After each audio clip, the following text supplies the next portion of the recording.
കനത്ത മഴയിൽ ചാല കൊറ്റംകുന്നിൽ മതിലിടിഞ്ഞു. കെ.വി. ഹൌസിൽ അബ്ദുറഹ്മാന്റെ വീട്ടുമതിലാണ് ഇടിഞ്ഞു വീണത്. റോഡിനോട് ചേർന്നുള്ള മതിലാണ് ഇടിഞ്ഞത്. ഈ സമയത്ത് റോഡിൽ വാഹനങ്ങൾ ഇല്ലാതിരുന്നതിനാൽ വൻ അപകടമാണ് വഴിമാറിയത്. പട്ടുവത്ത് വീടിന് മുകളിൽ തെങ്ങ് കടപുഴകി വീണു. ജില്ലയിൽ ഇന്നും റെഡ് അലർട്ട് തുടരുകയാണ്.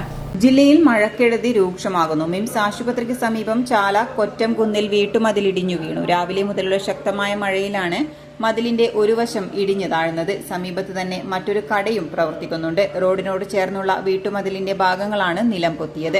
ബസ്സും മറ്റു വാഹനങ്ങളും കടന്നുപോകുന്ന വഴി കൂടിയാണിത്. ഈ സമയത്ത് വാഹനങ്ങൾ ഇല്ലാതിരുന്നതിനാൽ വൻ അപകടമാണ് വഴിമാറിയത്.